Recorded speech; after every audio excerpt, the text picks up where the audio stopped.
Ermənistan Silahlı Qüvvələrinin döyüş aktivliyinin qarşısını almaq, mülki əhalinin təhlükəsizliyini təmin etmək məqsədi ilə Azərbaycan ordusunun komandanlığı tərəfindən qoşunlarımızın bütün cəbhə boyu əks hücum əməliyyatına başlaması barədə qərar verildi.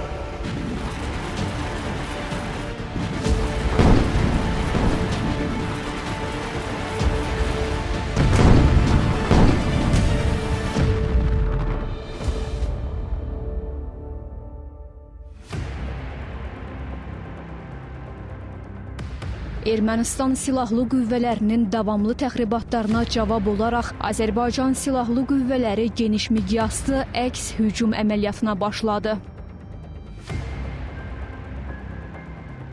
44 günlük vətən müharibəsinin başladığı ilk döyüş nöqtələrindən biri elə indi dayandığımız bu ərazisi, yəni Füzulinin Qaraxanbəyli kəndidir. Bura nəinki hərbi zəfərin başlanğıcı, eləcə də Qarabağ uğrunda milli dirənişin simvoludur. 2020-ci il sentyabrın 27-sində Azərbaycan ordusu məhz bu istiqamətdən əks hücuma keçdi. Əməliyyatların Füzulidən başlaması isə təsadüfi deyildi.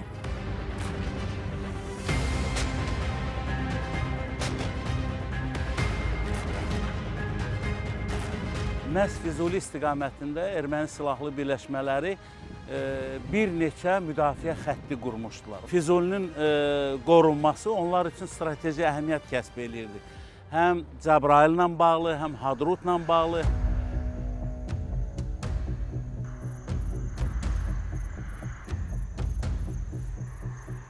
İlk günlərdən etibarən Azərbaycan ordusu strateji üstünlüyü ələ aldı. Qaraxanbəylinin ardınca Qərvənd, Horadiz, Yuxarı Əbdürrəhmanlı, Aşağı Əbdürrəhmanlı kəndləri, o cümlədən illərdir düşmən işğalında olan bir sıra yüksəkliklər azad edildi.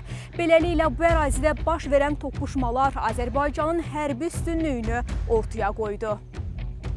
Azərbaycan torpaqları qarış-qarış, kənd-kənd işğaldan azad edilirdi. Cəbhənin cənub istiqamətində əldə edilən uğurlar daha sonra Cəbrailin Böyük Mərcanlı və Nüzgar kəndlərinin azad olunması ilə davam etdi. O cümlədən Ağdərə və Murovdağ istiqamətindəki bir sıra hakim yüksəkliklər, Camışdağ və Ömər aşırımı nəzarətə götürüldü. Silahlı qüvvələrimizin uğurlu əməliyyatı nəticəsində Murov zirvəsi işğaldan azad edildi.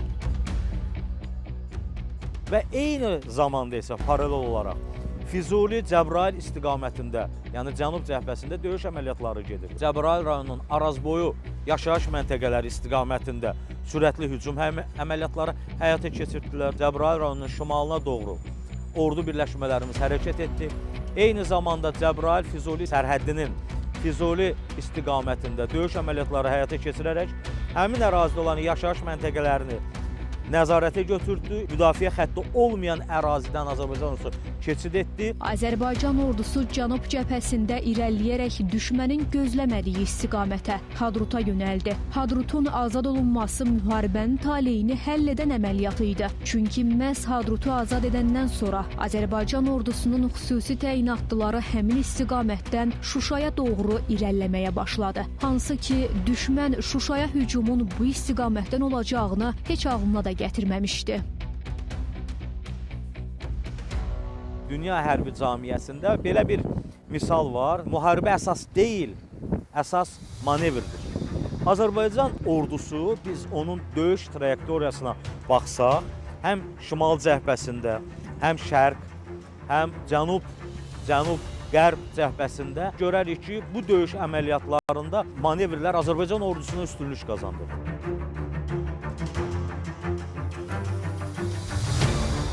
Düşmən illərdir bu torpaqları işğal altında saxladığına görə müdafiə mövqələrini möhkəmləndirmək, sursat ehtiyatlarını artırmaq imkanı qazanmışdı. Üstəlik havadarlarının siyasi və hərbi dəstəyi də onlara əlavə üstünlük verirdi. Lakin bütün bunlara baxmayaraq Azərbaycan ordusu müharibədə qətiyyətli və peşəkar mövqe sərgilədi. Ordumuzun əldə etdiyi taktiki üstünlük döyüşlərin gedişatını dəyişdirən əsas amillərdən oldu. Beləliklə bu zəfər yalnız silah gücü ilə deyil, həm də strategiya, iradə və milli birlik nəticəsində əldə olundu. İnsanlar bəziləri elə düşünürdü ki, Ermənistan ordusu mövqeyini qoyub qaçır. Əsla belə deyil. Ermənistan ordusu müqavimət göstərirdi, müdafiə olunurdu, əks hücuma keçirdi. Azərbaycan ordusuna qarşı mümkün olan bütün tədbirləri həyata keçirirdi ki, mövqeyini saxlasın. Nəinki mövqeyini saxlasın, əksinə həmin mövqelərə yenidən geri qayıtsın. Mübarizə tək cəbhədə deyil, həm də siyasi müstəvidə aparılırdı. Azərbaycan Vətən müharibəsi dövründə beynəlxalq arenada öz haqlı mövqeyini müdafiə etmək, Ermənistanın təcavüzkar siyasətinin, işğal faktının qəbul edilməzliyini dünya ictimaiyyətinə çatdırmaq üçün ardıcıl diplomatik fəaliyyət həyata keçirirdi. İmperialist güclər vardı. Onların siyasi mövqeyinin neytrallaşdırılması məsələsi çox vacib bir şey idi. Bura daxildir bizim cənub və şimal qonşularımızın mövqeyi. Azərbaycan qarşılıqlı inteqrasiyanı elə bir səviyyəyə gətirmişdi ki, şimal qonşumuz dərk edirdi ki, Azərbaycanın iradəsi qarşısına çıxmaq olmaz. Ancaq cənub qonşumuz isə sona qədər Azərbaycanın məğlubiyyətini istəyirdi.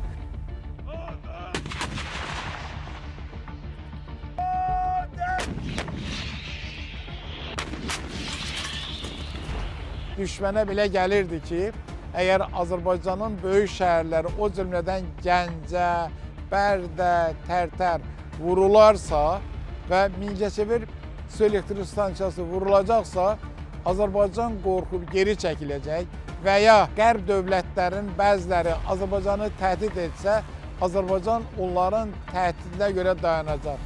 Yanıldılar. Savaş informasiya müharibəsi ilə müşayiət olunurdu. Bu artıq informasiya ilə silah kimi davranmaq qabiliyyətinin göstəricisi idi. Yəni, informasiya öz-özlüyündə bir silahdır. Bu silahı harada necə istifadə etmək sualı da mühüm bir sual idi. Azərbaycana göndərdikləri jurnalistlər, əslində onlar jurnalistdən daha çox müstəntiq idi, prokuror idi. Ancaq onlar da anlamırlar ki, onların danışdıqları, onların müsahibə götürdüyü şəxsdə baş prokurordur. Yəni, onlardan 10 dəfə çox bilir, həm də ki, Azərbaycan xalqını dəmir yumru kimi birləşdirə bilib. We are not using in civilian areas, we are using them in order to destroy military infrastructure. With respect, President Aliyev. The city of Xankəndi was full of military objects. The city of Shusha full of military objects. When we were there in this area among us, the question came up, why actually is Bergkarabakh so important for Azerbaijan? I mean, is there kind of resource, or is it just symbolic? Alsace and Lotharingia, is it important for you? Bavaria, is it important for you? Or Rhine-Westphalia? It's our land, our territory, international recognized. Ölkəmiz beynəlxalq təşkilatlarla sıx əlaqələr quraraq regionda baş verən hadisələrlə bağlı obyektiv mövqe formalaşdırmağa çalışdı. Azərbaycanın xarici siyasətində əsas məqsədlərdən biri də beynəlxalq hüququn norma və prinsiplərinə əsaslanaraq ərazi bütövlüyümüzün bərpa olunmasının legitimliyini dünya ictimaiyyətinə çatdırmağı idi. Azərbaycan bütün bu nüansları dəqiq hesablamışdı və ona görə də 44 günlük müharibəyə başlayan zaman əvvəlcədən siyasi təzyiqləri necə neytrallaşdırmaq lazım olduğu məsələlərini həll etməyi bacarmışdı. Azərbaycanın ərazi bütövlüyünü təmin etmənin hüquqi bazasını genişləndirmişdi. Müxtəlif regional və beynəlxalq təşkilatlardan Azərbaycanın ərazi bütövlüyünü qəbul edən bəyanatlar, sazişlər, müqavilələr əldə etmişdi ki, Azərbaycan nəhayət öz ərazi bütövlüyünü bərpa edəndə heç kəs buna qarşı çıxa bilməsin. Cəbrayıl, Füzuli, Xocavənd, Zəngilan, Qubadlı, Xocalının kəndləri işğaldan azad edilirdi. Azərbaycan əskəri addım-addım Şuşaya yaxınlaşırdı. Mənim mövqeyim hər zaman olub ki, Şuşasız bizim işimiz yarımçıq olar. Ona görə təbii ki, Şuşanın işğaldan azad edilməsi bizim hədəflərimizin arasında xüsusi yer tutur. Şuşa özü-özlüyündə təbii qala idi. Yəni, orada xüsusi hərbi istehkam yaratmağa ehtiyac yox idi. Orada 7 mərhələli dırnaqarası Uhanyan müdafiə səddi qurmağa ehtiyac yox idi. Çünki Şuşa özü bunların hamısına sahib idi. Əcdadımız Şuşanı qala kimi tikəndə məhz onun yenilməzliyini nəzərə alaraq qala kimi tikmişdi. Yəni bu düşmənin həm mənəvi baxımdan, həm hərbi platformadan müstəvidə qırılma anı idi. Şuşanın işğaldan azad olunması bütün dünyanın hərb tarixində elə bir nümunə yaratdı ki, dünyanın müxtəlif ölkələrindən hərbi ekspertlər Azərbaycan əskərinin bu əməliyyatını öyrənməyə başladılar.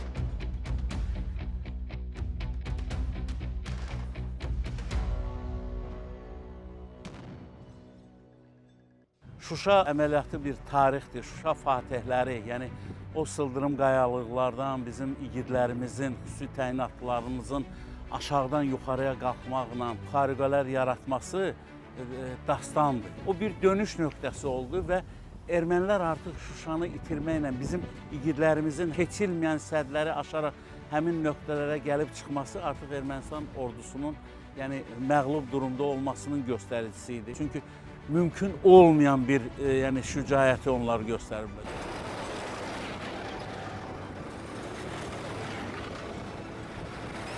Azərbaycan xalqına bu müjdəni vermək mənim həyatımda bəlkə də ən xoşbəxt günlərindən biridir. Əziz Şuşa, sən azadsan. Əziz Şuşa, biz qayıtmışıq. Əziz Şuşa, biz səni dirçəldəcəyik. Şuşa bizimdir. Qarabağ bizimdir. Qarabağ Azərbaycandır. Qazanılan qələbə təkcə hərbi deyil, həm də mənəvi zəfər idi. Uzun illərdən sonra doğma torpaqlarımızda yenidən şanlı, üçrəngli bayrağımız ucaldıldı. Bu, bir millətin ruhunun dirçəlişi idi. Şəxsi heyət bilirdi ki, bu bizim ərazilərdir. Biz bu əraziləri işğaldan azad eləməliyik. Ona görə üstünlük onda idi. Həm də üstünlüyümüz ən müasir silah-sursatın əldə edilməsi idi. Azərbaycan bir sıra ölkələrdən ən müasir tələblərə cavab verən silah-sursat almışdı. Yəni ermənilərdən ona görə üstün idi ki, ermənilər bilirdilər ki, onlar bu torpaqda işğalçı qiyafəsindədirlər. Onlar gec-tez o əraziləri tərk etməli olacaqlar.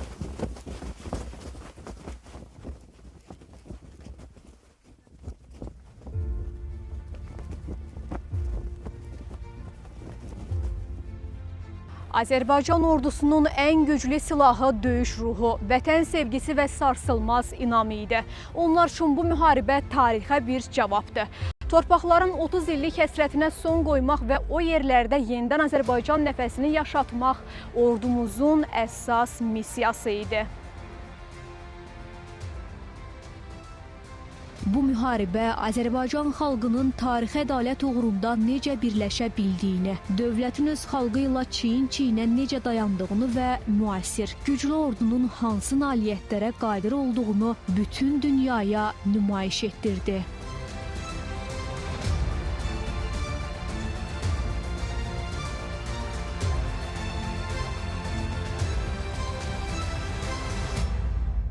Xalqla ordunun vəhdət təşkil eləməsi bizim üçün çox belə xoş xəbərlərlə müşahidə olunurdu. Hamı onun hansı tweet atacağını gözləyirdi. Cəbrayılın işğaldan azad olunması, Füzulinin işğaldan azad olunması, digər bizim strateji əhəmiyyətli kəndlərin, bizim qəsəbələrimizin işğaldan azad olunması bu artıq bizim insanlarımız üçün motivasiya idi. Xalqın 7-sindən 70-nə qədər hər biri azadlıq müharibəsini səbirsizliklə gözləyirdi ki, 1 milyon qaçqın və köçkün öz evinə qayıtsın. Yerlə yeksan edilən tarixi abidələr yenidən qurulsun. Yer üzündən silinən Ağdam kimi şəhərimiz yenidən tikilsin, kəndlərimiz yenidən tikilsin. Çünki düşmən burada heç də qoymamışdı. Bütün bunlara görə də 44 günlük müharibə labüd idi, həm də Azərbaycanın gücünü göstərməlidir və göstərdi. Dəqiq hesablamalar, strateji düşüncə, müdrik qərarlar, qətiyyət və cəsarət və ədalətli mövqe bu qalibiyyətimizi təmin etmiş oldu. Biz 44 günlük müharibənin hər gününü ayrıca təhlil etsək, hər günü, hər tarixinin ayrıca bir səhifəsidir. yeni bir səhifəsidir və qürurlu bir səhifəsidir Azərbaycan xalqı üçün. 44 gün. Qısa görünə bilər, amma bu 44 gün ərzində Azərbaycan xalqı öz gücünü, birliyini və iradəsini bütün dünyaya göstərdi. Bu müharibə təkcə torpaqların azad olunması deyil, eləcə də böyük qələbənin, milli ruhun, dirçəlişin, gələcəyə inamın sübutudur. Bu zəfər tarixdə bir dönmə nöqtəsidir. İndi qarşımızda yeni çağırışlar var. Bərpa, inkişaf, sülh və gələcəyin qurulması.